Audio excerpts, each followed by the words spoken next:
She realized that Ray's voice had been Verité's.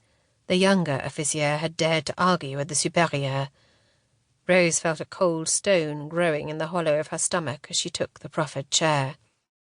"Sister Verité and I were just discussing you, my child," Sister Charité said. Rose felt the rock in her stomach grow larger still. "Me, sister?" Rose asked. Given the immense scope of the supérieur's duties, Rose figured her goings-on were as significant to the head of the massive establishment as the scurrying of ants.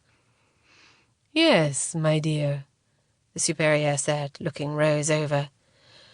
"You know that your skills and talents, your education, have not gone unnoticed by Sister Verité.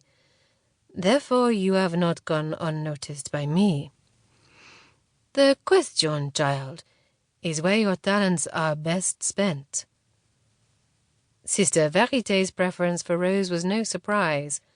From her arrival at the charity hospital 3 years prior, the sister earmarked her as a bijou, a gem. Rose learnt this meant that she was being groomed to be an officier herself one day. Sister Verité's kindness in those early days, Rose was certain, was the only thing that kept her heart from breaking. She had shadowed the young woman ever since. More recently, she'd taken on the unofficial role of assistant. "They're here to make me a sous-officier," Rose concluded, but was relieved only momentarily. "My appointment wouldn't make Verité displeased. Surely one as young and inexperienced as I wouldn't be asked to serve in La Force to work with the lunatics and thieves." The stone turned to bile that threatened to escape its confines as she pondered the possibility. Life in the dormitories felt like purgatory, but from what Rose understood from the stories, the hospital prison was hell itself. Sister Charité shifted position in her seat, seemingly adjusting her thoughts as well. "You are, without question, of great use to us here. Sister Verité vehemently supports taking you on as an officier. I have no doubt you would serve us admirably in that capacity. The king, however, needs young women to go to New France as brides for his settlers there. In his wisdom, His Majesté has ordered us to send some of our best, that they might marry and end their reliance on the royal treasury and solve His Majesty's colonial woes in one gesture. I think you would be an ideal choice. You are young, you are strong and healthy, but good worker, too." The room filled with a heavy silence as the sisters waited for some response from Rose, who stared downward at her splotched apron. "I leave the choice to you," Sister Charité said. "I suggest you consider your options carefully. I will expect your answer in the morning."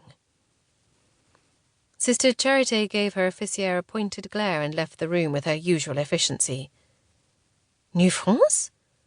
Rose's hands shook at the very prospect. All she knew was that it was a cold, lonely place, far to the west. Only the bravest of men attempted the voyage, and fewer chose to make a life there. Could the good sister who preached to the inmates about the virtues of femininity and the place of women in the home be serious about sending her, and others, to the colony? Verité looked at her charge with pleading eyes. "Sister Charité would not wish me to sway your decision, Rose, but I must speak. You cannot think to leave, not for some desolate patch of wilderness that the king has taken a fancy to." "Truly, sister, I do not know what to think." Rose, who had never in the course of her life been given leave to make her own decisions, now had less than 24 hours to decide her own fate. "You are needed here, Rose," Sister Verité said. "The children admire and love you. You have purpose here, helping the poor of Paris. Stay and be an example to them. What awaits you in New France? Bitter cold? A man gone half savage who expects you to keep his shack? Child after child until bearing children kills you? Is that what you want?" Rose looked at her mentor. Verité's eyes shone with terror. Rose thought of her husband, one to treat her each night as her uncle had, callous